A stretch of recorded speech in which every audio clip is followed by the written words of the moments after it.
U ovom tutorialu ću vam pokazati kako lako da nađete kombinaciju boja za vaš grafički dizajn. Za ovo najčešće koristim sajt Adobe Cooler. Googlate Adobe Cooler, nađete ovo, znači color.adobe.com, otvorite i ovdje pojavit će vam se ovaj točkić. Ovo vam pomaže da nađete boje. Ovo je, na primjer, možete ovako nađete različite nijanse iste boje ili možete da otvorite ovaj ovdje padajući meni i da izaberete neki drugi način kako možete napraviti kombinaciju boje. Na primjer ovaj compound i vi sad to kad vrtite on vam dole sklapa kombinaciju boja. Imate ove komplementarne boje, odnosno suprotne boje. Imate ovaj triad, što vam je kao tri različite boje. Imate ovaj monochromatic.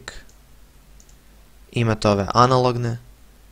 I tako, postoji više načina da dođete do kombinacije boja. Ako ne želite sami da tražite vaše boje, nego već želite nađete neke postojeće, kliknete ovdje na Explore i on će vam ovdje nuditi neke teme. To jest kombinacije boja na osnovu nekih tema.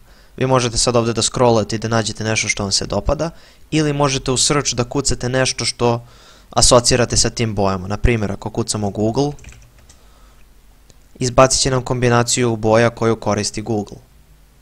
Evo, to je ta kombinacija. I na primjer, ja želim da koristim ove boje, otvorit ću ovo ovdje. Naći ću Snipping Tool na kompjuteru, samo kucite u search Snipping Tool i otvorit će vam se ova alatka.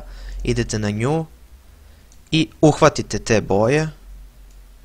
Nakon što ste to uhvatili, on će se sačuvati kao fotografija.